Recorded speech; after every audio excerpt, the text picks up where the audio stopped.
दिव्य शक्तियां। मधु और विनोद को बेटी पैदा होती है, लेकिन बेटी पैदा होने के कारण विनोद का मन दुखी हो जाता है। इसलिए वो मधु को बिना बताए बच्ची को पानी में बहा देता है। बहते हुए बच्ची एक गांव के किनारे पहुंच जाती है, जहां के लोग एक ऐसे राक्षस से डरते हैं जिसका आधा शरीर मनुष्य का है और आधा जानवर का। वहां रैमिता नाम की एक औरत उस बच्ची को देख लेती है और पानी से उठा लेती है। ये इतनी सुंदर गुड़िया है, कितना बेरहम होगा वो आदमी जिसने इसे पानी में छोड़ दिया। लगता है भगवान ने इसे मेरे लिए ही भेजा है। रैमिता बच्ची को अपने घर ले आती है और अपने पति नवीन को सब कुछ बता देती है।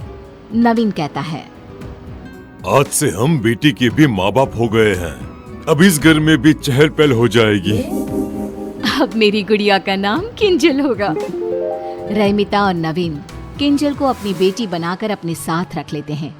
जब रैमिता किंजल के कपड़े बदलती है तो उसकी पीठ पर एक त्रिशूल का निशान देखती है और तुरंत गांव की एक बूढ़ी औरत को बुलाती है और उसे निशान दिखाती है।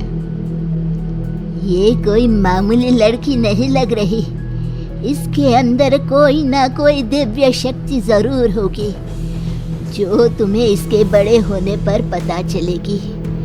लगता है ये इस गांव को बचाने के लिए आई है। सालों पहले एक पंडित ने कहा था कि इस गांव को बचाने के लिए एक दिव्य शक्ति आएगी जो इस गांव को राक्षस के प्रकोप से बचा लेगी। ये क्या कह रही हैं आप? मेरी बेटी को इन सब में मत घसीटिए। तुम चिंता क्यों कर रही हो? इसे थोड़ा बड़ा होने दो, फिर तुम सब कुछ खुद ब खुद समझ जाओगी। मुझे समझ में आ गया है, भगवान ने हम दुखियारों के लिए मसीहा भेज दिया है। जो भी है, लेकिन आप ये बात किसी से नहीं कहेंगी।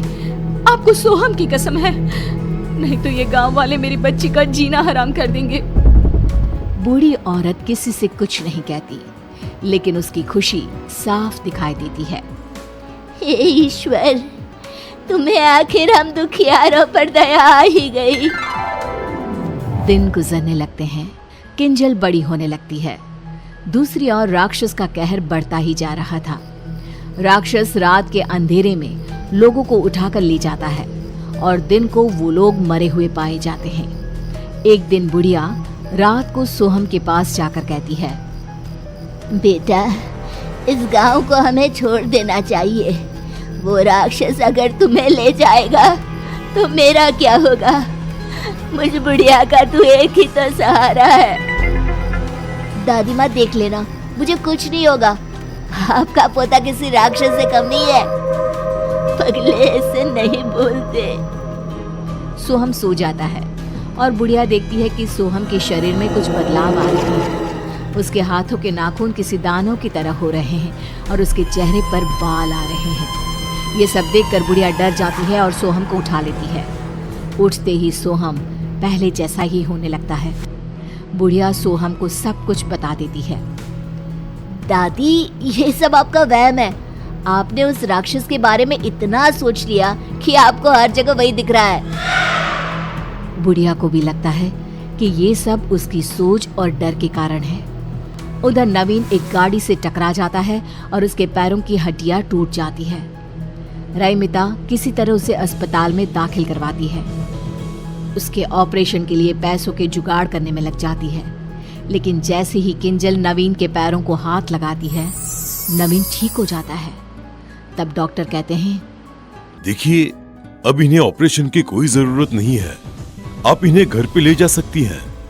सो स्ट्रेंज, बिना कुछ किए ही आपके हस्बैंड ठीक हो गए। रैमिता को बुढ़िया की बातें याद आने लगती है। किंजल कोई मामूली लड़की नहीं है, इसमें दिव्य शक्तियां हैं, लेकिन मैं अपनी बेटी को उस राक्षस के पास कभी नहीं जाने दूंगी। नवीन घर आ जाता है और अब किंजल जिस भी चीज को हाथ लगाती वो चीज खुद ब खुद ठीक हो जाती। धीरे धीरे किंजल की शक्तियां लोगों की नजर में भी आने लगती है। एक रोज किंजल के जन्मदिन पर बुढ़िया सोहम के साथ रैमिता के घर आती है। तब रैमिता कहती है, अम्मा जी, अब तो खाकर ही जाइएगा, ऐसे मैं नहीं जाने दूंगी आपको। मैं सोच रही थी क्यों ना किंजल का रिश्ता सोहम से तय कर दो तुम, फिर तुम्हारी किंजल तुम्हारे नजर के सामने ही रहेगी।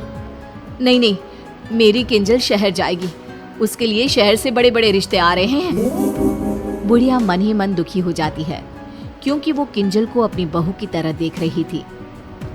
खाने में रात होने के कारण रईमिता सोहम और बुढ़िया को अपने घर पर ही रोक लेती है।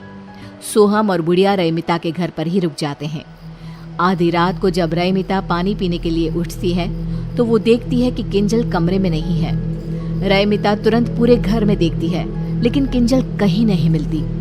रईमिता रोने लगती है और नवीन को उठाकर कहती है, हमारी किंजल कहीं नहीं मिल रही है, कहीं कहीं उसे वो राक्षस उठाकर ले तो नहीं गया होगा। मैं मर जाऊंगी, मेरी किंजल को कुछ भी हुआ तो। बुरा क्यों सोचती हो? इतने में बुढ़िया आकर कहती है, मेरा सोहम भी नहीं मिल रहा। लगता है दोनों बच्चे उस राक्षस के हत्थे चढ़ गए हैं। चलो उस जंगल की ओर चलते हैं जहाँ वो लोगों को उठाकर ले जाता है। आप दोनों यहीं रहिए, मैं जाता हूँ। अगर वो राक्षस आप दोनों को भी ले गया तो मैं क्या करूँगा? मैं जी कर भी क्या करूँगी, मेरे लिए सब कुछ मेरा पोता ही तो है, मुझे भी ले चलो।